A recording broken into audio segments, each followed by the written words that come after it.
বড় ভাই বড় শিক্ষিত হওয়ার স্বপ্ন বাদ দিয়া মা বাবার খেদমতে চলে গেল কাজ করে, আর কয় আমার ছোট ভাইরে মানুষ বানাই, আমি কাজ করে করে ছোট ভাইয়ের খরচ দিব। ছোট ভাইরে কষ্ট করে করে মানুষ বানাইছে, কিন্তু বহু ছোট ভাই বড় ভাই মানুষ হইতে পারে না, শিক্ষিত না হয় ছোট ভাইরে বানাইছে। ছোট ভাই এখন চাকরি করে, বড় ভাইয়ের খবর নেয় না। নাই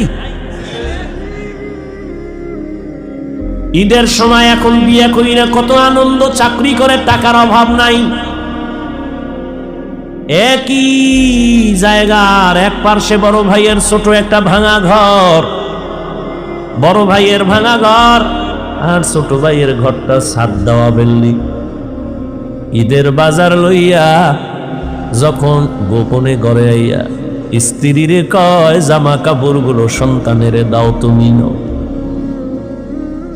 বড় ভাই তো জানালা দিয়া তাকায় দেখছে ছোট ভাই আসছে, কিন্তু বড় ভাই রে জিগায় না।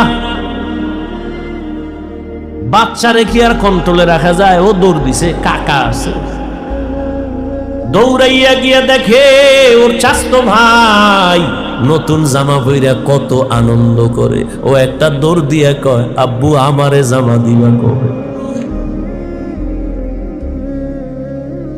বাবা এই কথা শুইনা চোখের পানি ছেড়ে কান্না করে, আর বুকে জড়ায় কয় বাবা কাঁদিস না, আল্লাহ যেদিন তৌফিক দিবে সেদিন তোরে জামা কাপড় দিবে। এমন নিমক হারাম বড় ভাইরে জিগায় না, কোনো খোঁজ খবর নেয় না, কিন্তু বড় ভাই বাবার সমতুল্য, এত দূরে দূরে রাখে বড় ভাইরে। ছোট ভাই হঠাৎ করে রাতে 3টায় টেলিফোন আসছে, কে তুমি? বলে ভাইয়া আমি তোমার ছোট ভাই। এই রাত্রে কেন ফোন? আমারে চৌরাস্তায় একদল গুন্ডারা আমারে ধরছে। বড় ভাই কাঁচা ঘুমের মধ্যে একটা লাফ দিয়ে দৌড় দিছে, আয় দাঁড়া আমি আসতেছি। বড় ভাই কষ্টের কথা মনে রাখে না, একটা দৌড় দিয়া সামনে গিয়া এভাবে হাত বের করে বুকটা দিয়া কয় যত মার মারতে চাও আমারে মার, আমার ছোট ভাইয়ের গায়ে হাত দিবি না, কারণ ওর প্রস্রাব আমি গায়ে লাগাইছি, ওর প্রস্রাব আমি গায়ে লাগাই ওরে বড় বানাইছি, না খাইয়া ওরে খাওয়াইছি, আমারে মার, ওরে মারবি না।